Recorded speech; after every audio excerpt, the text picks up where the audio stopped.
Eto na, dumami na lalo ang nanawagan na Marcos resign. May congressman na rin na nagsalita dyan at nagpaliwanag kung bakit mag-resign o kailangang mag-resign itong si Pangulong Bongbong Marcos dahil dito sa balita na ang sabi, yung Blue Ribbon Committee hearing para imbestigahan yung maanumalyang flood control project, suspended na. Kung kailan sasabi-sabihin nila, ipapatawag na si Martin Romualdez, ipapatawag na si Saldico. Sabi ko na nga sa inyo, malabo yan na ipatawag dyan. O yung sinabing ipapatawag na, ano nangyari po yung Lacson? Suspended yung Blue Ribbon hearing nyo Sino yung pinagluloko nyo dyan? Ito, pakinggan po natin si Congressman Kiko Barsaga, yung speech niya na kailangan daw talagang mag-resign itong si Pangulong Bongbong Marcos at yung paliwanag niya. Ito yung video. My fellow citizens, our President Marcos no longer serves the interests of the Filipino people, but rather the interests of his family and his political allies. For over 3 years, we have endured the inadequacies of his presidency, from almost losing Mindanao to secession, to the escalating tensions almost leading us to war, and lastly, to our current problem now.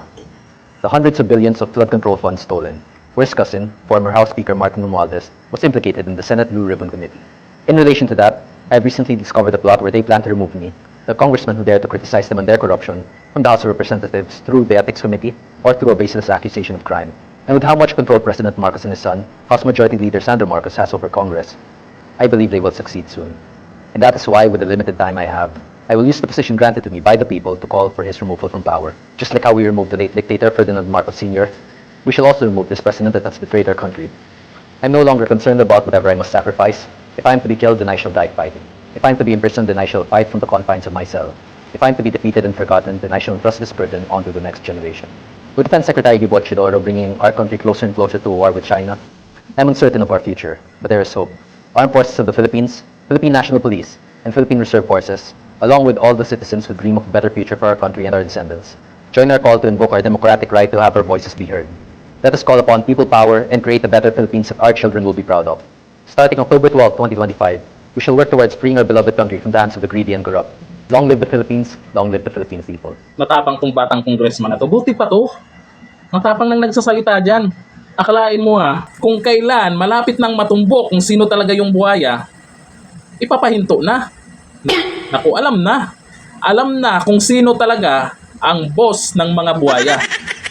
Kasi hindi naman yan basta payagan na ipahinto yung investigasyon kung hindi utos ng isang dambuhalang buhaya. Sino kaya yung nag-utos niyan para mapahinto yan? Ito ayon kay Marlon Garcia, pinahinto Senate hearing sa flood control para pagtakpan mga congressman na sangkot sa katiwalian. Tingnan nyo, iba-iba na yung mga iisipin ng tao ngayon dahil dyan sa biglaang paghinto nyo. Sabi ni Renier Mercado, Marcos resign. Asahan po natin sa mga susunod na araw, dadami pa lalo yung mananawagan ng Marcos resign. Kasi ang video na yan ni Congressman Kiko Barsaga, ang bilis nag-viral. At kung basahin nyo po yung mga komento, halos lahat ay sumang-ayon sa kanya. Kasi alam nyo sa totoo lang, yung banat o paninira kay Congressman Kiko Barsaga ditong sa mga hindi sumang-ayon sa mga ginagawa niya, hindi nyo po kasi na-gets kung sino talaga. Hindi nyo kilala kasi itong si Congressman Kiko Barsaga. Yung ginagawa niya nakaraan, tactics lang yan sa politika. Yung may kasamang pang-aasar. Kasi yung mga sumasagot sa kanya ng mga politiko, makikilala mo talaga. Malalaman mo, mababasa mo kung guilty ba talaga sila. Kaya maraming sumaludo po dito kay Congressman Kiko Barsaga. Eto, sabi ni Nimpa Dait, apakatapang mo kong salute. Daming sumaludo dito sa batang to. Sabi ni Emma Asinas, matalino siya, mas okay pa siya kaysa mga nakaupo, magaling lang mangurakot. O, tingnan nyo naman. Sabi ni Bebet Rohonan, salute to this young congressman, mabuhay ka sir. Daming sumaludo dito sa ginawa niya. Nakikita nyo naman kung paano siya magsalita. Tsaka ito si Congressman Kiko Barsaga, marami ng mga napatunayan to. Kaya nanalong congressman to dyan sa Cavite. Itong ginagawa niya dyan sa Kongreso, malamang yung mga nasa Kongreso, alam nila yung mga nangyayari dyan. Etong si Kiko Barsaga, iba yung tactics niya. Hindi yung kagaya ng iba, masyadong seryoso na nagsasalita. Kumbaga, yung tao naman ay iba-iba naman yung pamamaraan para yung mga pinaparinggan niya, pag napikon, malamang sasagot ka agad yun. Ito na ang ginagawa niya. Political tactics lang ang ginagawa ni Kiko Barsaga. Yung iba, ay baka may health na yan. So, congressman na po yan. At marami na pong napatunayan sa mga hindi nakakaalam. Mas matalino pa sa inyo yan, yung mga nagsasabi na may ganun daw si Congressman Kiko Barsaga. Tingnan nyo naman, effective na effective yung ginagawa niya. Di ba?